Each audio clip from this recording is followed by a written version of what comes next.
Okay, so what we want to discuss today is, again, all the rules are equally as important as the other.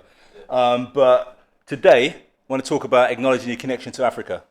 Right? So we're going to kick off by asking the question, why do you think so many black people in the diaspora, yeah, don't acknowledge their connection to Africa?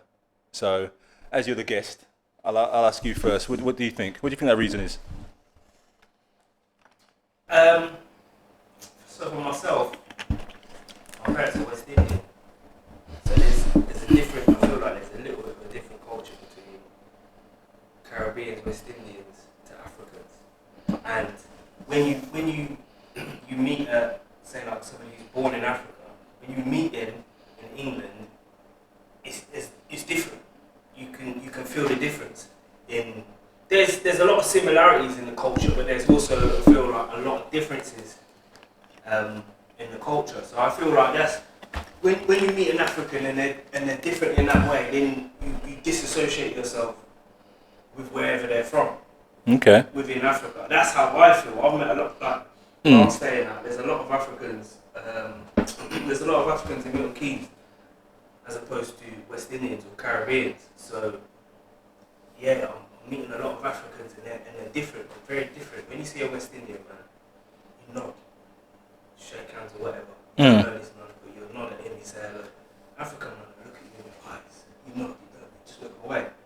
So I feel like that for me. Then it makes me feel. Just makes me disassociate myself with wherever they're coming from. I'm like, I forget that man there. Okay. Unfortunately, but then when you do, when I've been working in the warehouses recently, when I've been bucking up on these African men, then you can hold a conversation and you do have things in common. But I just feel like on first glance, there's no connection, man. I feel like I can connect to a West Indian man more than an African man.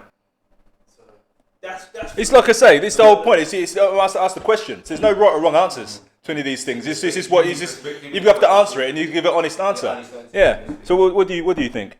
So I get what Kurt's saying. I just think, I suppose to bolster his point a little bit, I feel that there are cultural differences, but for me, why I find I know you missed this part of the question out, but why I find people disassociate is because there's always a negative connotation attached to Africa. Okay. So therefore, people disassociate. So then when we went on our journey, obviously we always knew it was a lie anyway. Yes, it's like, I know that there's beauty there. I know that the continent is filled with wealth and filled with amazing things, and I saw as much. But I didn't realise how much going there was going to change my perception. Because even though I had a positive perception, I've been trained to have a negative perception. So then when I got there and I was able to reaffirm my positive perception of Africa. So I just find, what Kurt is saying with the West Indian community is easy to be like, or whatever, we have our thing. Whereas you sometimes, I've experienced the same thing sometimes, what you're saying. I mean, it depends again where specifically people are from in Africa and who the person is. But I have experienced certain people, but I suppose the same thing with any culture really. It's just cultural differences. I just feel like the West Indies is easier in the UK just to nod and say yeah. But I get the same thing from Africa as well, but I just feel that there are slight cultural differences. However, back to the point, I personally have a massive connection to Africa now, and I've always shied away from it as well, because it's like it's always been from a European mindset. It's always been seen as negative, and being black in the first place and being in the UK, sometimes you're like, I just want to have an easy life. I just want to be able to get on with whatever it is I want to get on with. So let me just disassociate myself. However, since Black Lives Matter for me, not the movement, but that whole situation was a complete shift for me. It was like, I now feel free to go into an establishment where I'm 100% a minority, and I'm going to talk about that fact. I'm going to see what happens. And now, it's the first time in my life, in the whole time I've been here, the first time in my life I've been able to associate with Africa with complete confidence. So yeah.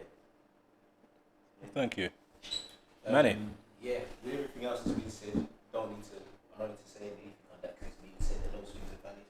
I think where it stems from, even the behaviour that Curtis has encountered, I think it stems from when we were like, probably parents' generation, because it was definitely a divide then in our parents' generation with older Africans and older Caribbeans. Do you know what I mean? There was a perception of Caribbeans by Africans.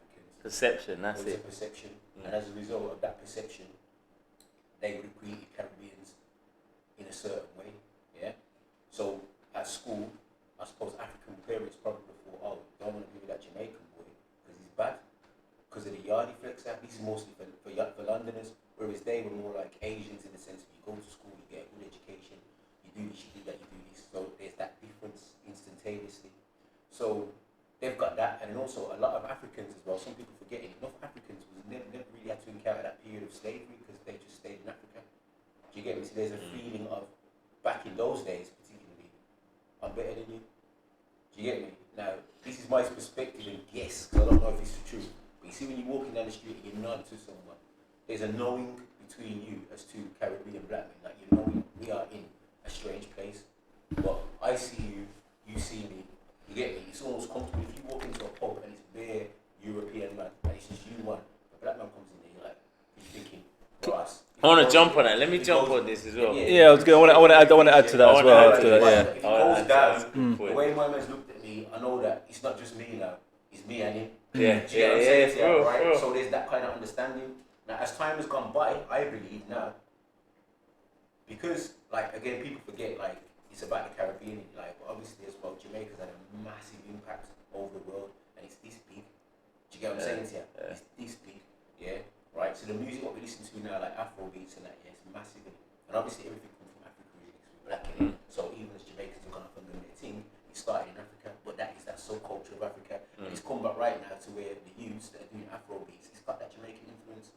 Even when they're talking, you get me, Mr. Burnham goes, oh, and in that time, names have been ringing bells, rude boy. The culture is from the bad boys. Do you get what I'm saying? To that kind of thing there. So, hold on, let me finish it. Yeah. So, whereas it was, I believe it definitely was a thing of, there was this difference.